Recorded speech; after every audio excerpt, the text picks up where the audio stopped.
Hey y'all, so today I want to talk about changing your EDC frequently. Let's get into it.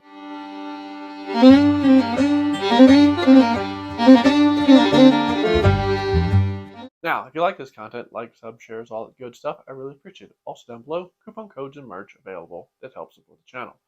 Now, what am I talking about? I'm talking about every once in a while I get a comment or an email or I'll see a different video out there in the internet, basically defending the fact that you should only carry one type of gun. You should never switch that up, especially not in short notice. For instance, carrying multiple different guns in a given week, because you're going to develop a muscle memory for using one gun. You should practice, stay with that, keep using that, don't switch it up, because in the heat of the moment, you might accidentally think you're reloading a revolver when in reality you've got a magazine fed semi-auto, trigger pulls, different weights, stuff like that, risk of NDs. The list goes on and on about people saying reasons why you shouldn't do that. I don't necessarily agree with that, but I do agree that some people should stick with the same gun. Now, who should stick with the same gun? The very casual carrier. If you're someone that you went out, you got a permit, or maybe you're in Arizona, we have constitutional carry. Yes. Um, Basically, maybe you carry your gun and maybe you don't shoot it that often. I know for a fact that there's people that will go, they will shoot a gun once or twice, and that's it. They'll carry it for years on end with the same ammunition, not shooting it. I know people that have not shot this year and they will carry a gun.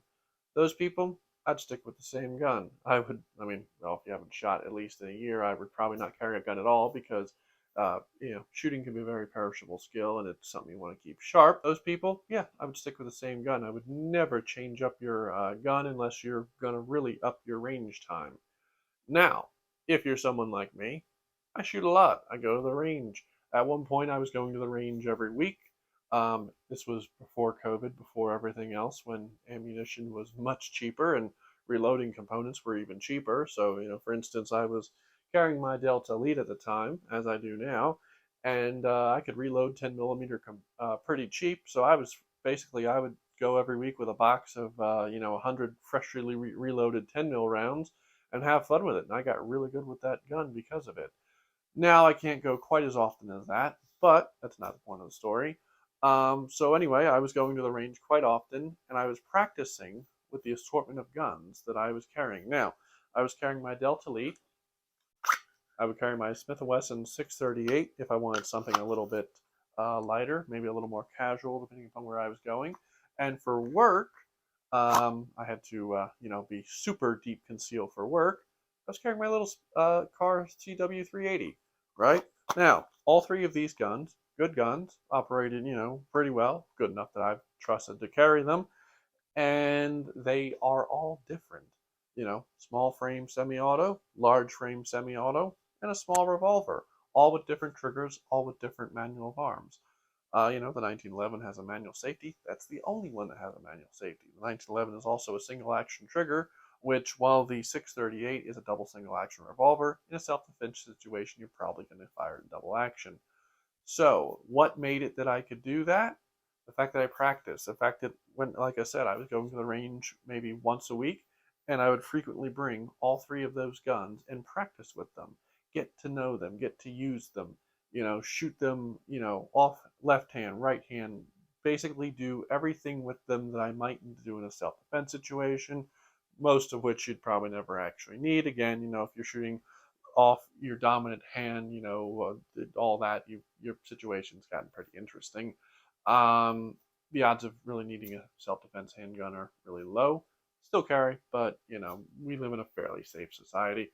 Um, but yeah, so I would practice with those guns quite frequently, and because of that, I got really used to all I had to do was pick up that gun, whichever gun it might be, and instantly know how it operated, what it needed to be reloaded, what kind of trigger pull it was going to have, and I had no issue. Um, so for that, if you shoot a lot and you feel confident, and that's the most important thing, is I say this is a case by case situation where, if you don't feel comfortable switching guns frequently, I wouldn't.